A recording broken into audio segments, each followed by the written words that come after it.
बिस्मिल्लाहिर्रहमानिर्रहीम। अस्सलाम वालेकुम नाज़रीन हज़रात, मैं हूं आपका होस्ट मुख्तार अहमद और आप देख रहे हैं पब्लिक एंड रिपब्लिक।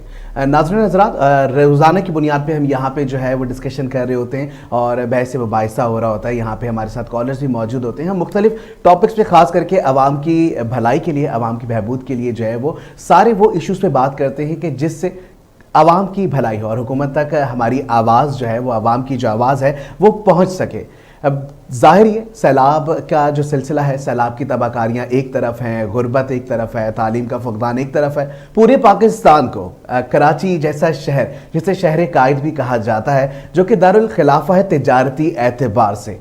जी जनाब, मैं बात कर रहा हूँ कराची शहर की, और कराची शहर में आए दिन वारदातों का सिलसिला दोबारा से शुरू हो चुका है। मैं बात कर रहा हूँ कि वो शहर जो कि पूरे पाकिस्तान को सपोर्ट करता है, वो शहर जो कि तिजारती एतबार से रीढ़ की हड्डी के मानंद है, वो शहर जो कि ना सिर्फ इमदादी सरगर्मियों में सबसे आगे होता है, बल्कि पूरे मुल्क में अगर कभी भी किसी भी नागानी आफत का सामना करना पड़े तो पूरी कौम के साथ साथ अपने अंदर एक हमदर्दी का जज्बा रखे हुए हैं। इस शहर को, जो कि शहर कराची है, इस शहर में क्या कुछ हो रहा है, किस तरीके से लोगों के घर उजड़ रहे हैं, किस तरीके से लोग लुट रहे हैं, किस तरीके से लोग अपना सामान, अपना माल, अपनी जो अमाउंट है वो तक सेव करने पर मजबूर हो गए हैं, किस तरीके से इस शहर कराची को लोगों ने लावारिस छोड़ दिया है। ज़ाहिर है पूरे सिंध की बात की जाए, सिंध में ज़ाहिर है कराची भी एक शहर है और मुख्तलिफ शहरों की तरह, और कराची जैसे शहर के अंदर जब हम देख रहे हैं कि पिछले 3 सालों से हम बहुत कुछ निमटते हुए आ रहे हैं। मैं बात करूंगा, रिपोर्ट्स को सामने रखूंगा और उस पर भी बात करूंगा, लेकिन ज़ाहिर है अभी जो पिछला 1 हफ्ता गुजरा और उसमें हम देख रहे हैं कि जनाब 1 हफ्ते में 12 अफराद को मजम्मत करने के ऊपर जो है वो मार दिया गया, कत्ल कर दिया गया, उनको फायरिंग से जो है हलाक हो गए, वो मजम्मत करते करते वो जाँ भाग हो गए। क्या सिर्फ वो 12 अफराद जो हैं, क्या वो जहां भाग हुए हैं? क्या नंबर और अदाद शुमार जो 12 हैं, क्या वो सिर्फ 12 के 12 हैं? ऐसी बात नहीं है, क्योंकि वो जो 12 अफराद हैं वो 12 ख़ानदानों पर मुश्तमिल हैं। और ये सिर्फ एक इंसानियत, कहते हैं ना कि एक शख्स का कत्ल जो होता है वो पूरी इंसानियत का कत्ल होता है। यहाँ पूरी नस्लें बर्बाद कर दी हैं आपने। 12 घर उजाड़ने का मतलब है कि कितने लोगों को आपने रोज़गार से महरूम किया, जिनसे वो सब, उनके पूरा ख़ानदान चल रहा था, वो सब महरूम हो चुके हैं। आखिर इस शहर को कौन संभालेगा? आखिर इस शहर को संभालने की जिम्मेदारी किसने ली है? हुकूमती इदारे क्या कर रहे हैं? सिक्योरिटी इदारे क्या कर रहे हैं? हमारी जान माल इज़्ज़त की हिफाजत कौन करेगा? बहुत से डिपार्टमेंट्स हैं, बहुत सी हुकूमती इदारे हैं जो कहते हैं कि जनाब हम ये भी कर रहे हैं, हम आवाम की भलाई के लिए ये कर रहे हैं, रोड बना रहे हैं, हम ट्रांसपोर्ट बना रहे हैं, लेकिन उसके साथ साथ हम ये देख रहे हैं कि जनाब यहाँ पे सिलसिला ये चल रहा है कि ये सारी फैसिलिटी के साथ साथ लेकिन आवाम अभी भी परेशान है। कहाँ जाएं? रोड पे निकलते हैं तो चोरी हो जाती है, घर पे रहते हैं तो चोरी हो जाती है, आखिर जाएं तो जाएं कहाँ? अब मेरे साथ कॉल पे इस वक्त मौजूद है, जी हाँ बिल्कुल, मेरे साथ कॉल पे यहाँ पे मौजूद है आलिया बर्नी साहिबा मौजूद है। मैं इनसे भी बात करूंगा। अस्सलाम वालेकुम आलिया साहिबा। वालेकुम अस्सलाम। सबसे पहले तो मैम मैं आपको वेलकम करूंगा अपने शो में, जिसका नाम है पब्लिक एंड रिपब्लिक। जी भाई। मैम ये देख रहे हैं हम आलिया साहिबा के कुछ दिनों से, पिछले हफ्ते से 12 लोगों को जो है वो मार दिया गया है मजम्मत करने पर। चोरियां हो रही हैं, डकैतियां हो रही हैं, इस तरह की इतनी वारदातें हो रही हैं। क्या कहेंगी, कराची शहर कहां से कहां जा रहा है? आप बिल्कुल ठीक कह रहे हैं कि ये हालात बद से बदतर होते जा रहे हैं। अभी जिस तरह के क्राइसिस हम देख रहे हैं सैलाब के हवाले से, अल्लाह ताला रहम करे कि वो लोग जो पहले जमींदारी में ज़ाहिर उनको एक ही काम आता था जमींदारी, अब वो भी उनकी जमीन काबिल काश्त नहीं है, तो ये मसाइल अभी मजीद जन्म लेंगे, क्योंकि महंगाई अभी जन्म लेगी। और महंगाई के हवाले से लोग कैसे अपने रोजगार को, कैसे अपने घर को लेकर चल सकेंगे? और अगर मैं फिगर्स लूँ तो आज के जब मैं फिगर्स लूँ तो सिर्फ कराची नहीं, पूरा पाकिस्तान इसकी लपेट में है। पाकपतन में 2 मुबैना डाकू जो है वो अवाम के हत्थे चढ़ गए, और फिर ज़ाहिर हत्थे चढ़ते हैं तो अवाम के भी बहुत फ्रस्ट्रेटेड है। किसी का सामान जब आप छीनते हैं, किसी का मोबाइल, किसी की नकदी, किसी की तनख्वाह, तो वो भी अपने आपे में नहीं रहते, उन्होंने शदीद तशद्दुद करके और फिर उन्हें पुलिस के हवाले कर दिया। अब कौन जानता है कि ये पुलिस वाले उनके साथ कितनी सजा उनको देंगे या किस तरह का सिलसिला होगा, क्योंकि अगर हमारे पास पुलिस का निजाम बहुत अच्छा हो तो मैं नहीं समझती कि स्ट्रीट क्राइम इस तरह से बढ़ सकते हैं। अगर वो अपने आप को बहुत अपनी जिम्मेदारी को उसका एहसास करें तो ये चीजें कम होंगी, बढ़ेंगी नहीं, लेकिन हम मुतवातिर इनको बढ़ते हुए देख रहे हैं। फिर एक और खबर अभी जो सुनने में जो हमने देखी कि रवा साल 8 माह में 33 जो मुजरिम है वो फरार हो गए। ये क्या बात है कि अव्वल तो वो अरेस्ट नहीं होते, अगर अरेस्ट कर लिए जाएं फिर वो फरार हो जाते हैं। ये किस किस्म का हमारे पास एक निजाम है, पुलिस का निजाम किस किस्म का है? और अगर यही निजाम है तो कैसे मुल्क के हालात बेहतर होंगे? और आलम ये है कि फैसलाबाद में एक कैश वैन जो है उसमें 4 करोड़ 4 करोड़ 96 लाख वो थे, 2 मुलजिमान उसमें पकड़े गए हैं। वो शख्स बैंक का मकरूज था, 20,000 रुपए का कर्जा भी उतारता था, दिन को बैंक की नौकरी करता था, रात को गार्ड की नौकरी करता था, दिन में गाड़ी चलाता था, रात को वो गार्ड की नौकरी करता था। यानी 2 नौकरियां करने के बावजूद उसका एंड रिजल्ट ये है कि वो वैन को वो लेकर गया है और उसने कोशिश की, उसने ये डकैती की वारदात सारी हुई है। और मुझे आप ये बताइएगा ना कि ये सारे केसेस सुनने के बाद पब्लिक, अवाम, उसके दिल पर क्या गुजरती होगी? वो अपने आप को कहाँ महफूज समझते होंगे जब इस तरह से लोग फरार हो जाएंगे? इस तरह से बैंक में रखी हुई रकम जो है वो तो अल्लाह का करम है कि पकड़े गए, लेकिन इसी तरह बैंकों पर भी डकैतियां हो जाती हैं, वो भी मुलजिम नहीं हमें मिल रहे होते, तस्वीरें भी मिल जाती भी आ जाती हैं, शक्लें भी नजर आ जाती हैं, उसके बावजूद कोई ऐसा निजाम नहीं है कि उनको पकड़ा जा सके। तो ये कोई अच्छी सूरत हाल नहीं है। और इस सूरत हाल में मैं समझती हूँ कि जब पकड़े नहीं जाते तो मुजरिमों के हौसले और ज्यादा बुलंद हो जाते हैं। ये जब जेल चले जाते हैं और इनमें बेहतरी नहीं आती है, वहां जाके ये मजीद ताल्लुकात बना लेते हैं और वहां बैठ के मजीद नए मंसूबे बनाते हैं, नए नए मिशन लेके बेबाक होके एक और टीम वर्क बना के बाहर निकलते हैं। तो फिर ये जो वाकयात है इनमें बतदरीज इजाफा ही होता रहेगा। मुझे बताइएगा कमी आएगी। जी, मुझे बताइएगा, खास करके आप ज़ाहिर हम फोकस कर रहे हैं पुलिस डिपार्टमेंट की अगर बात की जाए तो हम ये देखते हैं कि बहुत से ऐसे मुलजमान भी हैं जिनको पकड़ा जाता है, हिरासत में लिया जाता है और उसके बाद फिर जो है वो मुजरिम को FIR भी काट देते हैं, लेकिन उसके बावजूद हम देखते हैं कि जब वो दोबारा मुजरिम पकड़ा जाता है तो उस पर पहले की भी FIR दर्ज हो रही होती है। तो ज़ाहिर क्या इदारों को मजबूत होने की ज़रूरत है? इदारों को ही तो मजबूत होने की जरूरत है, क्योंकि जिस मुल्क में इदारे मजबूत होते हैं वही आवाम सुकून का सांस लेती है। कोई इंसान कानून से बालातर नहीं होता। ये इदारे हैं जो हमारे टैक्सेस पर चलते हैं, आवाम के टैक्सेस पर इनको सैलरी मिलती है, हम इनके लिए सब कुछ कर रहे होते हैं। इनके अपने घर का जो ब्रेड एंड बटर है, जाहिर है जिनकी सैलरी उसको कौन लेके चल रहा है? अवाम। लेकिन जब इनकी वजह से अवाम को सुकून नहीं मिलेगा और इनकी वजह से अगर फिर एक और हमारे पास अगर अदालती निजाम है, पुलिस का निजाम है, वहां इनको सख्त सजाएं नहीं दी जाएंगी तो इनकी हौसला अफजाई होती है, इन मुजरिमों की हौसला अफजाई होती है। ये पहले ही नेगेटिव होते हैं, ये पहले ही बेबाक होते हैं। जब इनके ऊपर कोई पकड़ नहीं होती है तो ये जो इनका जुर्म पकड़ा नहीं जाता तो ये छोटे से बड़ा और बड़े से बड़ा मुजरिम ये बन जाते हैं। इनके फिर पूरे गैंग्स हैं। अगर आप स्ट्रीट क्राइम भी लेंगे, ये कोई 1-2 लोगों का खेल नहीं होता, ये पूरे गैंग्स होते हैं। अगर 2 लूट रहा होता है तो एक बंदा पीछे खड़ा होता है, फिर आप उसको जिस वक्त पकड़ते हैं या मार कुटाई करते हैं तो जब पुलिस के हवाले करते हैं तब भी दिल में यही शक होता है कि जब हमने पुलिस को दे दिया है तो आया पुलिस इनको मंतकी अंजाम तक पहुंचाएगी या कोई और हमें सूरत हाल नजर आ जाएगी। ये एक ऐसी चीज है कि अवाम के दिल में एक फ्रस्ट्रेशन डेवलप होना शुरू हो जाती है कि मुजरिमों को पकड़ना, यूं मारपीट करना ये अवाम का काम नहीं है, ये अवाम को नहीं करना चाहिए। लेकिन जब इदारे हैं, जब महकमे हैं, जब वो सारे सिक्योरिटी के लोग हैं, जब वो हमें मुतमईन नहीं करेंगे, जब वो अवाम को मुतमईन नहीं करेंगे तो फिर ये कवानीन जब इनके हाथ में आते हैं तो हर तरफ से तस्वीर बदसूरत नजर आती है। अवाम का तशद्दुद भी बदसूरत नजर आता है और उनके ऊपर जो एतबार नहीं है इदारों पर, वो भी कोई अच्छा इंप्रेशन नहीं डालता, न हम पे, न दुनिया पे और न हमारे आने वाले दिनों पे। सही।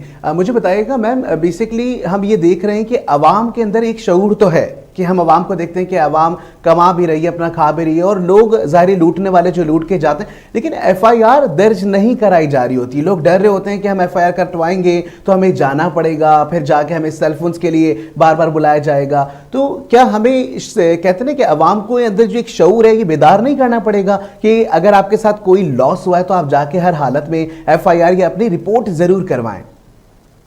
बिल्कुल करवानी चाहिए। और मैं तो किसी भी मकाम पे खाली FIR नहीं, मैं तो ये मानती हूँ कि कहीं भी किसी के साथ जुल्म और ज्यादती हो उसको वहाँ आवाज उठानी चाहिए, क्योंकि आवाज उठाने के बाद ही तो कोई उसकी तरफ मुतवज्जा होगा। माँ उस तक अपनी औलाद को दूध नहीं देती जब तक औलाद रोती नहीं है, तो जब तक आप आवाज नहीं उठाएंगे तो कोई। और इस दौर में इस ऐसे दौर में कि जिसमें कोई किसी का पुरसाने हाल नहीं है, कोई किसी की कैसे मदद करेगा। लेकिन ये भी तो सोचने की जरूरत है ना कि क्या वहां का माहौल, क्या थाने का माहौल, क्या हमारे पुलिस के लोग, क्या हमारे जो बिल्कुल ये जो ऑर्डिनरी जो हमारे सिपाही इस लेवल के लोग होते हैं, क्या उनके पास वो तालीम, वो तरबियत, वो उतने कैपेबल हैं? क्या एक औरत जो थाने के अंदर दाखिल होती है, क्या वो उनकी नजरों को बर्दाश्त कर सकती है? क्या वो उनके सवालात को बर्दाश्त कर सकती है? क्या वो थाने के उस माहौल को बर्दाश्त कर सकती है? अगर वो उस चीज को बर्दाश्त नहीं कर सकती तो अपनी इज्जत लेके वो वही खामोशी से कहती है कि बेहतर है कि उस माहौल में जाऊं। ऐसे ऐसे ट्रॉमा में निकलकर वहां से खवातीन आती है कि उसके बाद कितनी देर तक तो वो अपने हवासों में नहीं होती। कि सिर्फ औरत के लिए ये नहीं होता कि किसी को आप हाथ लगाएंगे तो उसको तकलीफ होगी, वो नजरें, वो जुमले, वो जुमाइने बातें, वो इतनी मुश्किल होती है कि आप अजियत से नहीं निकलते। रवैये मार देते हैं, आप ये कहना चाह रहे हैं। मर जाते हैं तो उनके साथ भी एक अलग ही रवैया होता है उन पुलिस वालों का। वही आपकी वाली बात कि अगर एक दफा मुस्लिम जो मजलूम है वो अगर वहां चला जाए तो उसको इतनी हाजियां लगवाई जाती है, उससे वो चीजें होती हैं कि बेचारा कहता है कि मैं तो एक मुसीबत में क्या, मैं तो कई मुसीबतों में फंस गया हूँ। ये सारी चीजें पुलिस के महकमे को ठीक करने की जरूरत है, वरना खाली तसल्ली देने से बात बनेगी नहीं। और हम सब जानते हैं कि पुलिस का किरदार हमारे माशरे में कैसा है। जो उनके हायर ऑफिशियल है वो तो बहुत बेहतर है, वो तो अपने तौर पर जो आप जाएं तो उससे तालीम याफ्ता होते हैं कि आप उससे उनसे बहुत अच्छी तरह बात कर सकते हैं। लेकिन इनिशियली से जो आपने थाने में कदम रखना है तो थाने का वही जो स्टाफ है, जो एक सिपाही लेवल का स्टाफ है, आपने शुरू में तो उसी को फेस करना है ना। उसको फेस करना कोई आसान बात नहीं है। बिल्कुल ऐसा ही। अच्छा मुझे बताइएगा, खास करके अभी हमने पिछले एक हफ्ते में देखा कि मजम्मत के दौरान लोग जो हैं ज़ाहिर है उनको गोली मार दी गई है, और ज़ाहिर है ये पूरा असला भी ज़ाहिर आ रहा है उनके पास। उसके साथ साथ हम देख रहे हैं कि लोग मर भी रहे हैं, लेकिन वो जो 12 अफराद मरे हैं तो ज़ाहिर है उसके पीछे उनके पूरे पूरे ख़ानदान हैं जिनकी वो किफ़ालत कर रहे थे या वो अपनी फैमिली के साथ आए हुए थे। और अभी रिसेंटली जो जौहर में एक वाक़या हुआ जिसमें हमने देखा कि जी फैमिली पे जो है वो फायरिंग की गई है। इस चीज़ को कैसे देखती है, कितनी मजम्मत करेंगे इस चीज़ पे? आप जो बात कह रहे हैं उसमें बेसिक पोशीदा है कि ये असले की फराहमी कहाँ से होती है। अब बहुत सारे मुजरिम जो है और मुलजिम जो है ये नशे की हालत में होते हैं। कहते हैं कई दफा वो क्राइम करते ही नशे में, कई दफा वो इतने घबराए हुए होते हैं। स्वीट क्राइम में गोली चलती इसीलिए कि अपने हवासों में नहीं होते, घबराए हुए भी होते हैं, डरे हुए भी होते हैं। तो सबसे पहले तो यही पूछा जाए ना, असला खरीदना क्या हमारे मुल्क में इतना आसान है? हमें तो ये पता है कि शरीफ बंदा बगैर लाइसेंस के असला रख नहीं सकता। ये कौन से लोग हैं, ये कौन से ग्रुप्स हैं, ये कौन से गैंग हैं जिनके पास असला होता भी है, बगैर लाइसेंस के उस असले को रख भी सकते हैं, इस्तेमाल भी कर सकते हैं, और वारदात के लिए इनके पास नशा भी मौजूद होता है, ये नशा कर भी सकते हैं। हम रोड पर देखते हैं जगह जगह नाके लगे हुए होते हैं, पुलिस वालों के नाके। इतनी बेहतरीन जगह हमारी पुलिस, ऐसा नहीं है कि काम करना चाहे तो ना कर सके, करना चाहे तो जरूर कर सकती है। जिन जगहों पर ये नाके लगाते हैं, जिन जगहों पर ये उन बच्चों को पकड़ते हैं जहां इनको अंदाजा होता है कि यहाँ से गुजरने वाला लड़का या कोई यंग जो है इस वक्त अगर गाड़ी में है या वो बाइक पे, तो इन्हें इतने अंदाजे भी होते हैं कि इनके पास से असला बरामद होगा या इनके पास से नशा बरामद होगा या क्या चीज। तो वहां उनको रोकते भी, उन्हें पकड़ते भी, लेकिन ये है कि जैसे ही मुट्ठी गर्म होती है वहां से उनको छोड़ भी दिया जाता है। तो जब इस अंदाज में कार्रवाइयां की जाएंगी ये पकड़ सकते हैं, लेकिन पकड़ने के बाद अगर मुट्ठी गर्म होके ये उनको ना छोड़े तो हालात हमारे बहुत ज्यादा बेहतर हो सकते हैं। और शरीफ आदमी के लिए तो पाकिस्तान में इतने कवानीन है, आम शहरी के लिए इतने कवानीन है कि वो बेचारा उनमें पूरे ही नहीं उतर पाता। और जो इस किस्म के गैर कानूनी काम करते हैं उनके पास असला भी होता है, उनके पास लाइसेंस की तो जरूरत ही नहीं है, फिर उनके पास नशा भी होता है। और जब वो क्राइम कर लेते हैं तो क्राइम करने के बाद अगर वो मुट्ठी गर्म कर सकते हैं तो वहां से निकल भी सकते हैं। जब हम किसी भी माशरे में पैसे का खेल इस तरह से शुरू होता है जहां कहीं भी बस अपनी जगह है, लेकिन अब जो इज्जत है ना, इज्जत सिर्फ पैसे की है। पहले गरीब भी इज्जतदार हुआ करता था। पहले हम क्या करते थे, अगर कोई अमीर और गरीब है तो हम जो इज्जतदार है, जो बाकिरदार है, उसकी इज्जत करते थे। और जो अचानक अमीर हो जाता था उसको तो हम अपनी सोसाइटी में बिठाते भी नहीं थे। हम कहते थे इसके पास अचानक पैसा कैसे आ गया, इसने कहाँ से कमाया। लेकिन अब वो वाली चीज हमें नजर नहीं आ रही है। सब पैसा कमाने में इसलिए बहुत ज्यादा मसरूफ है क्योंकि इज्जत और पैसा ये चीज मशरूत हो गई है कि जिसके पास पैसा होगा उसी की इज्जत होगी। और मुकाबला तो ऐसा चल पड़ा है हमारे माशरे में, किसने क्या खाया, किसने क्या पहना, बीवी हो, माँ हो, हमारे माशरे की औरत भी ये सवाल नहीं करती है मर्द से कि आपके पास ये पैसा कहाँ से आया। मैं और लोगों को तो छोड़ देती हूँ, माशरे को, मोहल्ले को, रिश्तेदारों को एक तरफ कर देती हूँ। मैं सिर्फ अगर ये बात करूँ कि माँ या बीवी, क्या वो ये सवाल करती है कि आप ये पैसा कहाँ से लाए? मैं बहुत सारे ऐसे लोगों को जानती हूँ, जाहिर है मेरा इनसे वास्ता पड़ता रहता है शेल्टर होम के हवाले से, लीगल केसेस के हवाले से। ये जो घरों में काम करने वाली मासियां हैं, ये जो इस तरह के मर्द हैं मजदूरी करने वाले, उनके पास अचानक लाखों रुपए आ जाते हैं और कोई उन्हें पूछने वाला नहीं है, क्योंकि उन्हें यहाँ पे कराची शहर में, बड़े शहरों में रह के ये अंदाजा हो जाता है कि अगर हम स्ट्रीट क्राइम करेंगे तो अचानक ही हमारे पास बहुत सारे पैसे आ सकते हैं। तो वो इस तरह की चीजों में मुलव्वस हैं, वो इस तरह से, क्योंकि इस वक्त करप्शन ना हर लेवल पर हो रही है। बड़े लोगों की करप्शन बड़े लेवल की और छोटे लुटेरों की जो है वो इनके म्यार के मुताबिक है। लेकिन कहते हैं कि जैसे अवाम है वैसे हुक्मरान है, क्या इस तरह का सिलसिला है कुछ?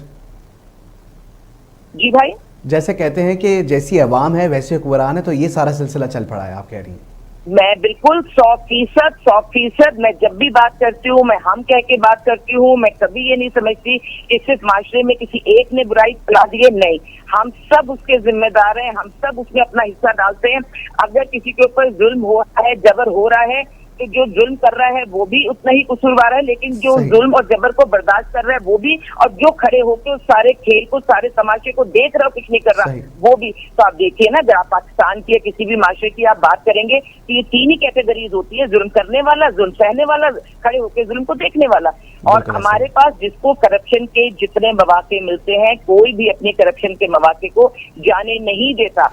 आप चाहे लैंड माफिया में चले जाएं, आप इंक्रोचमेंट में चले जाएं, आप अगर, मैं ये समझती हूँ कि हमारे स्टूडेंट्स जो एग्जाम्स देते हैं वहां पर जो चीटिंग का एक म्यार बना हुआ है, मैं तो हैरान हूँ कि बाजारों में मुझे पूरी पूरी वो डोरियों के साथ बूटियां नजर आती हैं, ऐसी ऐसी टर्मिनोलॉजी जो मुझे कभी पता नहीं थी, वहां पे भी करप्शन की जाती है।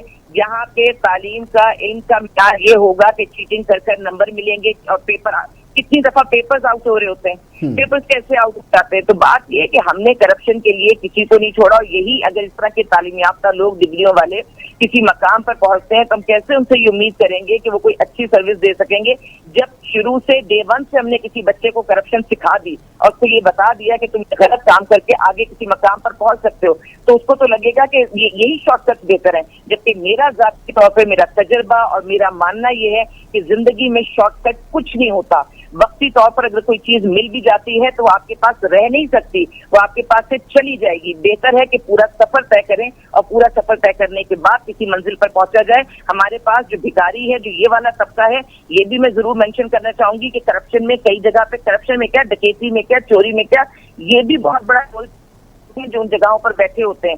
और भीख मांगने वाले को अगर इनसे ये कहा जाए कि आइए हम आपको नौकरी देते हैं, हम आपको घर पर रखते हैं, आप इस चीज को छोड़ दीजिए, मुझे तो नहीं लगता, मुझे तो ऐसे लोग बहुत ही कम कहीं मिले होंगे कि जिन्होंने इस भीख मांगने को या इस जुर्म को, इन चीजों को छोड़ के उन्होंने नौकरी देने पे या उन्होंने किसी हलाल रोजी की तरफ कोशिश की होगी। माइंडसेट बन गया है कि पैसा आना चाहिए, एनी कॉस्ट आना चाहिए। तो अब जिसके पास स्ट्रीट पे ही जगह मिलती है क्राइम की, वो स्ट्रीट पे क्राइम कर लेंगे, और उनको पता है कि पैसे होंगे तो कुछ हम रख लेंगे, कुछ आगे दे देंगे, मामला चलता रहेगा। और मैं तो उनके हवाले से क्या कहूँ, जो पाकिस्तान में ये सेटिंग करके करोड़ों रुपए, अरबों रुपए पाकिस्तान से लेके बाहर चले गए, फिर वो पाकिस्तान को नहीं देखते, लेकिन ये सारा पाकिस्तान का पैसा था जो यहाँ तरह तरह की, जिसमें बहुत सारे माफियाज हैं, जिसमें छालियां मना है, बहुत कुछ है, लेकिन कैसे छालियां बरामद होती रही, कैसे लोग किस तरह से उसमें किस तरह से अपनी सेटिंग बनाते गए, कैसे उस चीज में एक छोटी सी एग्जांपल, फिर और बहुत बड़े बड़े काम भी। बिल्कुल जी, आलिया मैम हमारे साथ रहिएगा, ब्रेक पे जाएंगे, ब्रेक से वापस आते हैं और हमारे साथ रहिए। आलिया साहब हमारे साथ मौजूद हैं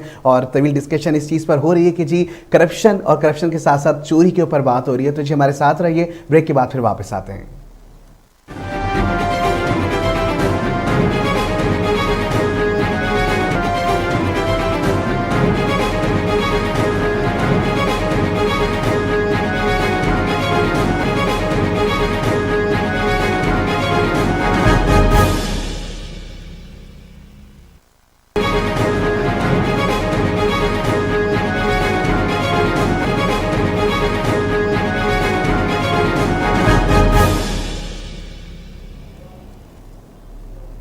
welcome back to the show. जी हाँ, हमारे साथ मौजूद हैं आलिया सारिम बर्नी मौजूद हैं और इस वक्त भी हमारे साथ वो लाइन पे मौजूद हैं। ज़ाहिर बात चल रही थी और ब्रेक लेना बहुत ज़्यादा ज़रूरी होता है यहाँ पे। आलिया मैम, ज़ाहिर आखिरी में मैं चाहूँगा क्योंकि वक्त बहुत कम होता है हमारे पास और भी कॉलर्स और सारी लाइन्स पे सब मौजूद होते हैं। मैं चाहूँगा आखिर में से ये बताएं, खास करके अभी जो हम देख रहे हैं कि रिसेंटली काफ़ी ज़्यादा इस चीज़ में इंक्रीजमेंट, मतलब हम ये देख रहे हैं कि करप्शन तो है एक जगह, ज़ाहिर है एक तो ये माशरती फेल है, माशरे में अवाम है, लोग हैं, सब ये करप्शन का सिलसिला चल रहा है। लेकिन इसके साथ साथ हम ये देख रहे हैं कि अभी जो है खास करके स्ट्रीट क्राइम जो है वो पिछले 1-1.5 महीने से ज्यादा बढ़ गई है। जब से इस सैलाब और ये सारा सिलसिला हुआ है उसके बाद से काफी ज्यादा इसमें जो है हम देख रहे हैं कि काफी ज्यादा इजाफा हुआ है। कैसे देखती हैं इस चीज को?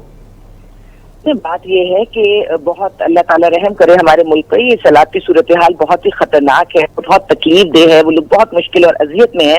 लेकिन एक वो जो सोच मैंने कई जगह पर मैंने लोगों को ये कहते सुना कि उन सब लोगों को जो इंटीरियर सिंध में है उन सबको सैलाब जदगान को कराची में लाया जाए और कराची में यहाँ उनको एडजस्ट किया जाए। देखिए, कराची की क्या आबादी हम नहीं जानते कि इस वक्त भी हद से ज्यादा तजावुज कर चुकी है। कराची की आबादी सिर्फ 3 करोड़ से ज्यादा है। यहाँ लॉ एंड ऑर्डर की सिचुएशन क्या है हम सबके सामने मौजूद है। अच्छा, ये तो बिल्कुल एक दुख है कि भाई सैलाब आया, लेकिन उनको उनकी जगहों पर फैसिलिटेट कीजिए। वो जहाँ पे रहते हैं उन्हें इस वक्त एक मजीद मेंटल ट्रॉमा नहीं दीजिए, आप उनको अजियत नहीं दीजिए कि एक तो सैलाब की अजियत, फिर हम उनका घर, उनका इलाका, उनकी जगह भी छीन लें, क्योंकि हम उनको वहां फैसिलिटेट नहीं कर सकते, वहां सैलाब से उनको हम बचा के उनकी जमीन को फिर काश्त के काबिल ना बना सकें। तो ये कोई सही बात नहीं है। और दूसरी बात ये कि अगर हम उन्हें वहां से यहाँ कराची लेकर आएंगे, कराची का अपना एक माहौल है, यहाँ का अपना माइंड सेट है, वहां का अपना माइंड सेट है। कराची में आने के बाद उनको जो अल्लाह का जो भी करम कराची पे इस वक्त है कि जो खाने पीने की चीजें और जो होंगी, आपको लगता है क्या ये जस्टिफाइड है कि एक भूखे को, एक परेशान हाल को ऐसी किसी जगह पर लाकर बिठाया जाए जहां वो ये देखेगा कि कई लोग तो गाड़ियों में आते हैं, अपने बच्चों को खिलाते हैं, पिलाते हैं, वो ऐश करते हैं, चले जाएं, और ये रोड के किनारे बेचारे भूखे प्यासे मजबूर लोग ये देख रहे हो कि किस तरह से उनके पास इतनी सहूलतें, जबकि हम सब एक ही मुल्क में है ना, वो ये देखें कि उनके पास सहूलतें, उनके बच्चों के पास, तो क्या उनके दिल में पॉजिटिव बातें आएंगी या नेगेटिव? तो जज्बाती फैसले काम नहीं करते। पहले आप उन लोगों के लिए वो सारी फैसिलिटीज कराची में पैदा कीजिए, उसके बाद अगर आप ऐसा कोई काम करते हैं तो मैं समझती हूँ कि वो समझ में आने वाली बात है।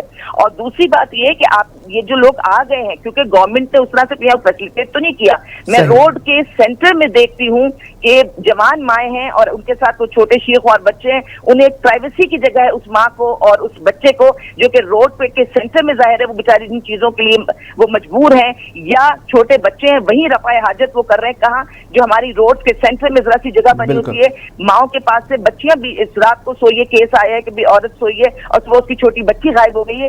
क्या कराची इतना मैं समझती हूँ इतना बेहतरीन जगह है उन लोगों के लिए कि वो आ जाएंगे, और गवर्नमेंट लेवल पर अगर इकदाम नहीं हुए तो वो यहाँ सेफ रह सकेंगे? ये उनके लिए भी खतरा है और हमारे लिए भी खतरा है। बेशक, बिल्कुल। बहुत शुक्रिया आलिया साहब, आप हमारे साथ मौजूद थी इस वक्त और आपने जो सिलसिला बताया, बहुत शुक्रिया, आप हमारे साथ मौजूद थी। जी नाज़रीन, आलिया सारिम बर्नी साहब हमारे साथ मौजूद थी और बिल्कुल जी बात हो रही है आज करप्शन के हवाले से। आज हम बात कर रहे हैं खास करके चोरी, डकैती, राजनी और ये सारा सिलसिला कराची जैसे शहर में दिन दिहाड़े, पहले तो रात में हम देखते थे, सुनते थे, और अब दिन दिहाड़े जो है वो बाइक्स भी चोरी हो रही है। मैं आदाद शुमार बताना चाहूंगा कि अब तक 8 महीनों में 58 अफराद जाँ बहक हो चुके हैं। अगर 8 महीनों की बात की जाए जनवरी से लेकर अगस्त तक, तो 270 शहरी वो हैं जो कि मजम्मत करने के ऊपर उनको जो है वो जख्मी कर दिया गया। अब जख्मी करने के बाद वो सूरत हाल अलग है कि वो किन अस्पतालों में मौजूद है, क्या उनका कोई खैर ख्वाह है या नहीं, क्या उनके पास इतनी इस्तात है कि वो अपना इलाज कराएं। ये सारे सिलसिले बहुत आगे के हैं, ये मैं सिर्फ आपको सिर्फ नंबर्स बता रहा हूं। जी हाँ, अगर बात की जाए 32,000 से ज्यादा मोटरसाइकिलें अब तक छिन चुकी हैं। गाड़ियों की बात की जाए तो 1200 से ज्यादा गाड़ियां इन 8 महीनों में छिनी जा चुकी है। ये रजिस्टर्ड चीजें हैं। 20,000 के करीब सेलफोन जो हैं वो छीन लिए गए हैं या सेलफोन जो है चोरी कर लिए गए हैं। अगर इसी तरीके से बैंक में वारदातें देखें तो बैंक की वारदातें भी अपनी जगह 2 से 3 बार बैंक की बड़ी वारदातें हो चुकी हैं। ये 8 महीने के वो फिगर्स हैं कि जो हम देख रहे हैं कि इस साल क्या कुछ हुआ और किस तरीके से कराची जैसे शहर को लूटा गया है। बिल्कुल जी, अगर इसी तरीके से बात की जाए कि शहरियों के हवाले से बात की जाए कि शहरी अपने आप को प्रोटेक्टिव नहीं समझ रहे, अगर पुलिस उनको रोकती है और अगर उनसे जांच पड़ताल करने की कोशिश करती है तो वो उससे पहले कहीं ना कहीं शॉर्टकट देखना शुरू कर देते हैं या वो उससे पहले कहीं ना कहीं से निकल जाते हैं। वजह क्या है? बेसिक वजह यही है कि जी सिलसिला यह है कि कहीं उनको रोक के उनसे किसी किस्म की अमाउंट या किसी किस्म की इस तरह की दरखास्त ना की जाए, तो वो इन सारी चीजों से इज्तनाब कर रहे होते हैं। तो जनाब पूरा मुआशरा जो है इस वक्त देख रहे हैं कि इदारों की सख्तियां कहां तक हैं, इदारे किस तरीके से परफॉर्म कर रहे हैं। अवाम को तो बुरा हाल है, महंगाई ने उन्हें एक चक्की में पीसा हुआ है। एक वो चोर या एक वो डकैत जो कि मजबूरी के तहत, कुछ ऐसे हैं जो कि जिनका प्रोफेशन है, और इसी तरीके से हम देख रहे हैं कि जनाब यहां पे जो प्रोफेशन के साथ साथ कुछ ऐसे भी लोग हैं जो कि मजबूर होके और मजबूरी के हालत में जो है वो हम देखते हैं कि वो चोरी करने पे जो है मजबूर हो गए, क्योंकि महंगाई और मुफलिसी ने उनको इतना घेर के रखा हुआ। जी हमारे साथ लाइव कॉल पे मौजूद है। अस्सलाम वालेकुम। वालेकुम सलाम। हेलो जी, अस्सलाम वालेकुम। बिलाल खान हमारे साथ लाइन पर इस वक्त मौजूद हैं, सीनियर क्राइम रिपोर्टर हैं इस वक्त, और हम उनसे बात करेंगे। मुझे बताइएगा, लाइन पे मौजूद है? जी बिल्कुल, मैं मौजूद हूँ। हेलो। बिल्कुल जी, इस वक्त हमारे साथ लाइन पे कौन मौजूद है, हम इस वक्त रब्ता करने की कोशिश कर रहे हैं, हमारी टीम मौजूद है। आपको बताते चले फिर कि जी अब तक के जो 58 अफराद जहाँ भाग हुए हैं 8 महीने में, सिलसिला कुछ समझ नहीं आ रहा कि अवाम किस पे दर पे है, अवाम हुकूमत को क्या कहे, ये जो इदारे हैं जो कि कंट्रोल कर रहे होते हैं किस तरीके से कंट्रोल कर रहे हैं। ये सारा वो सिलसिला है कि जो हम देख रहे हैं, हमें समझ नहीं आ रहा। ब्रेक पे जाएंगे और ब्रेक से हम वापस आएंगे और फिर आपके साथ कंटिन्यू करते हैं इस चीज़ को और देखते हैं कि किस तरीके से जो है वो सिलसिला आगे जा रहा है, किस तरीके से लोग जो हैं वो खास करके चोरी करने पे जो है वो बेबस हो चुके हैं, किस तरीके से महंगाई ने उनको घेरा है, किस तरीके से उनकी अपनी कुछ ऐसी मजबूरियां हैं जिन्होंने उनको इस चीज पे मजबूर किया। तो ब्रेक पे जाएंगे, ब्रेक से वापस आते हैं, हमारे साथ रहिएगा।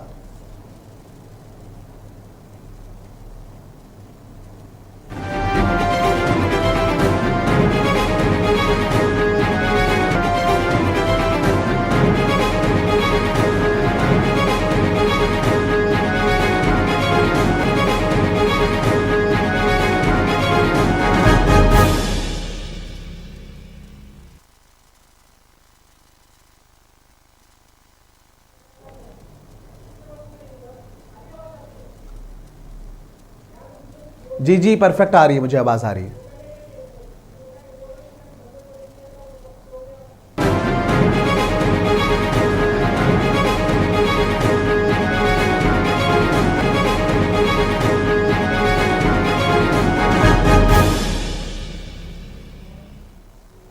Welcome back to the show. जी हाँ नाजरीन, तो आज हम बात कर रहे हैं करप्शन के हवाले से। आज हम बात कर रहे हैं कि स्ट्रीट क्राइम कराची में ज़ाहिर है 58% से तजावज़ कर चुका है। मतलब क्राइम रेट की अगर बात कर रहे हैं या क्राइम के हवाले से बात कर रहे हैं तो यहाँ सिर्फ सवाल ये नहीं होता कि क्राइम जो है वो किसने किया है। क्राइम ज़ाहिर है अगर हो रहा है तो बिल्कुल जी हाँ, बिल्कुल यहाँ पे मैं बताऊँ आपको कि जी अगर करप्शन के हवाले से बात कर रहे हैं या क्राइम के हवाले से बात कर रहे हैं या हम बात करें कि जी ये खास करके स्ट्रीट क्राइम में इतना जो है वो काफ़ी ज़्यादा इजाफा देखने में आ रहा है, शहरी परेशान हाल नज़र आ रहे हैं हमें। लेकिन इसके साथ साथ क्या है, क्या कोई लबे लुबाब है, क्या कोई ऐसे इदारे हैं जो कि इस पे कंट्रोल करें? क्योंकि इतना ज़्यादा किसी चीज़ का बढ़ जाना बहुत ज़्यादा कहते हैं ना कि तशवीशनाक एक सूरत हाल है। कराची में लोग डर चुके हैं, सहम चुके हैं। वो ये कहते हैं कि हम घर से अगर निकल के जा रहे हैं तो कैसे जाएं। ये रोशनियों का शहर है कराची, और हम ये देख रहे हैं कि ये जो रोशनियों का शहर है, इस शहर में हम ये देख रहे हैं कि अब अंधेरा ही अंधेरा नज़र आ रहा है, कोई राह नज़र नहीं आ रही है। तो किस डगर पे मुल्क जा रहा है, किस डगर पे ये शहर जा रहा है जो कि तिजारत का एक मरकज़ है। तो बिल्कुल जी मेरे साथ लाइन पे इस वक्त मौजूद होंगे बिलाल खान, और बिलाल खान जो है वो एक सीनियर क्राइम रिपोर्टर भी हैं, उनसे भी हम बात करेंगे। अस्सलाम वालेकुम बिलाल खान साहब। वालेकुम अस्सलाम। बिलाल खान साहब, सबसे पहले तो मैं वेलकम करूंगा अपने शो में जिसका नाम है पब्लिक एंड रिपब्लिक। और सर मुझे ये बताएगा, आप सीनियर क्राइम रिपोर्टर हैं, कराची में होते हैं, किस तरीके से देख रहे हैं क्राइम क्यों इतना ज़्यादा बढ़ते जा रहा है? जी बहुत शुक्रिया। देखिए कराची में स्ट्रीट क्राइम वो बला है जिसको काबू करने में सिंध पुलिस मुकम्मल तौर पर नाकाम दिखाई देती है। 2 से 3 दिन कबल एडिशनल आईजी कराची जावेद आलम मोडो की जानिब से एक शाहीन फोर्स बनाने का ऐलान किया था, जिसके बाद अब वो सड़कों पर है और उनकी कोशिश है कि जो वारदातें हो रही हैं शहर के मुख्तलिफ इलाकों में उनको रोका जाए। और जो उस फोर्स के अंदर मौजूद 200 एहलकार है वो माहिर निशानाबाज भी हैं और उनको इस पर्पज से रखा गया है कि जो वारदातें हो रही है शहर में, सड़कों में, गलियों में, उन मुल्जिमान का ताकुब किया जाए और ताकुब करने के साथ उनके साथ मुकाबला अगर हो जाए तो मुकाबला भी किया जाए और उनको जो है वो फिल फौर गिरफ्तार किया जाए। लेकिन ऐसी अभी तक कोई हिकमत अमली अभी सामने नहीं आ सकी है जिससे ये वाज़ेह तौर पर हो सके कि कोई मुल्जिमान अब तक इस फोर्स में गिरफ्तार किए हों। शहर के मुख्तलिफ अजला हैं जहाँ पर रोजाना की बुनियाद पर मुताबिक स्ट्रीट क्राइम की वारदातें हो रही हैं, गाड़ियाँ चोरी हो रही हैं, गाड़ियाँ छीनी जा रही हैं, मोटरसाइकिल जो कि एक आम शहरी की सवारी है उसको भी यहाँ पर नहीं बख्शा जा रहा। रोजाना की बुनियाद पर 100 से ज्यादा मोटरसाइकिलें चोरी हो जाती है या असले के जोर पर जो है छीन ली जाती है। लेकिन पुलिस जो है वो क्या कर रही है, ये भी एक सवालिया निशान है पुलिस की कारकर्दगी पर। और पुलिस ये कोशिश कर रही है कि हम इस वारदातों को रोक लें, लेकिन सिंध में, पाकिस्तान में बेरोजगारी इतनी है कि बाप और बेटा एक साथ वारदातें कर रहे हैं, जबकि 14 साल जो कि बच्चों के स्कूल जाने की उम्रें होती हैं उनमें वो स्ट्रीट क्राइम की वारदातें कर रहे हैं। 12 साल के लड़के जो है अब से कुछ दिन कबल गिरफ्तार हुए थे जो कि असले के जोर पर अजीजाबाद के इलाके में स्ट्रीट क्राइम की वारदातें कर रहे थे। ऐसे ही डिस्ट्रिक्ट सेंट्रल में समनाबाद का इलाका है जहां पर 2 दिन कबल एक और पुलिस ने कार्रवाई की जहां पर बाप बेटा मिलकर स्ट्रीट क्राइम की वारदातें कर रहे थे, जिन्हें शहरियों ने पकड़ा था। पकड़ने के बाद पुलिस के हवाले किया था। तो सूरत हाल काफी जो है वो अबतर नजर आ रही है और जो शहर में स्ट्रीट क्राइम की शरह है वो सबसे बड़ी वजह उसकी ये देखने को मिल रही है कि यहाँ पर बेरोजगारी बढ़ती जा रही है। दूसरी जानिब ये एक और चीज मैं आपको बताना चलूँ कि जो मोटरसाइकिल चोरी हो रही है, उसके अलावा जो स्ट्रीट क्राइम की वारदातें हो रही है, ये कुछ हद तक जो है आप कह लें कि बेरोजगारी का भी नतीजा। दूसरी जानिब जो नशा आवर चीजें इस्तेमाल करते हैं अफराद, उन वो भी एक बड़ा सबब है शहर कायद में, जहाँ पर ये एक आसान हदफ समझा जाता है कि रास्ता दिखाओ, मोबाइल छीनो, कैश छीनो और जो है रफू चक्कर हो जाओ। तो इसको आसान हदफ जो है कराची में रहने वाले जो मुल्जिमान है उन्होंने समझा हुआ है और वो शहर की जो है 4-5 गलियों में घूमते हैं। घूमने के बाद 10-12 मोबाइल फोन छीनते हैं और 10-12 हज़ार रुपये कैश जमा होता है और वो चले जाते हैं। जाने के बाद एक महफूज मकाम पे मुंतकिल हो जाते हैं और जो नशा वो इस्तेमाल करते हैं उनको आसानी से जो है शहर के मुख्तलिफ इलाकों में मिल जाता है। और यही वजह है कि ये आसान स्ट्रीट क्राइम की वारदातें मुल्जिमान को लगती हैं और उसी वजह से जो है स्ट्रीट क्राइम की वारदातें रोजाना की बुनियाद पर बढ़ रही हैं।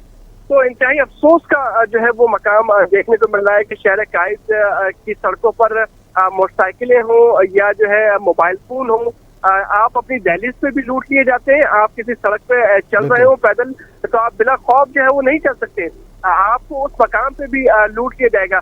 मैं जाती तौर पर जब घर से बाहर निकलता हूँ अपने तो ये कोशिश करता हूँ कि टच मोबाइल, एंड्रॉयड या आईफोन मोबाइल लेके ना चलूं, बल्कि एक छोटा कीपैड का मोबाइल जो है वो अपने लेकिन वो तो मजब्बत करने पे, या हम ये भी देखते हैं कि अगर आपके पास छोटा मोबाइल है तो भी वो मार के चले जाते हैं। इसको कैसे देखते हैं? खास करके एक तो क्राइम आप कर रहे हैं, आपने किसी की कोई प्रॉपर्टी ले ली है और उसके बावजूद आप उसकी जान भी लेके जा रहे हैं, इसको कैसे देखते हैं? देखिए, शहर कायद में मैंने आपको बताया कि आसान हदफ मोबाइल फोन छीनना है और जब तक इसकी रोकथाम नहीं हो सकेगी, मज़ाहमत देखें मुझ जैसा आदमी के जो कि 10 घंटे 12 घंटे ड्यूटी करता है, ड्यूटी करने के बाद एक हलाल तरीके से मोबाइल लेता है, कोशिश करता है कि यार ऐसे मोबाइल जो है मेरे साथ ना छीना जाए। ऐसे ही कराची की सड़कों पे हजारों लाखों लोग हैं जो कि 8-8 10-10 घंटे जो है अपनी मेहनत करते हैं। मेहनत करने के बाद अपना कीमती मोबाइल जो है वो लेते हैं। लेने के बाद एक शख्स आता है, अस्ता दिखाता है, अस्ता दिखा के वो मोबाइल जो है वो छीन कर चला जाता है। अफसोस जरूर रहता है कुछ लोग जो है वो बेवकूफ़ी कह लें इसको कि मज़ाहमत असले के सामने करते हैं और उसी सूरत में अपनी जान गंवानी पड़ती है उनको।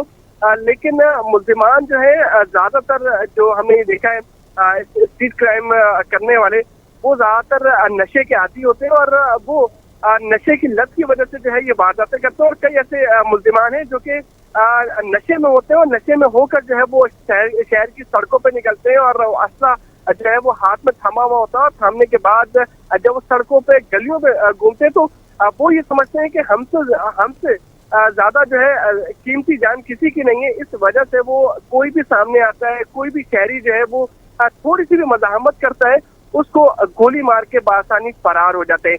इस हवाले से मुझे बताइए कि खास करके जब ये मुल्ज़मान की कार्रवाइयां हो रही होती हैं और अगर कोई कहते हैं ना कि जब आवाम का एक रद्दमल आता है, आवाम जब किसी को पकड़ लेती है, उनके हत्थे कोई चोर चढ़ जाता है, फिर उसके बाद पुलिस तक बात जाती है, जब वो पुलिस उसको अपनी कस्टडी में लेती है, तो ये जो मुजरिम होते हैं ये कराची में ही पाए जा रहे होते हैं, कराची के ही होते हैं या अंदरूनी किसी और शहरों से आ रहे होते हैं? क्या सिलसिला है, इस पर क्या कहेंगे आप? देखें, जराइम पेशा का कोई शहर नहीं होता, ठीक है, कोई इलाका नहीं होता, कोई जो है एरिया जो है आप कह लें कि नहीं होता। जराइम पेशा वो शख्स है कि कराची में भी कर सकता है, इंटीरियर में भी कर सकता है, कैपिटल में जाएगा, कैपिटल में भी अपनी वारदातें करने से बाज नहीं आएगा, क्योंकि वो एक आदि मुजरिम होते हैं। रही बात पुलिस गिरफ्तार करती है, गिरफ्तार करने के बाद ये मुलजिमान छूट भी जाते हैं, ये एक बड़ा सवाल है। और ये वजह इस वजह से है कि हमारे जो शहर के लोग हैं वो बड़ा कतराते हैं।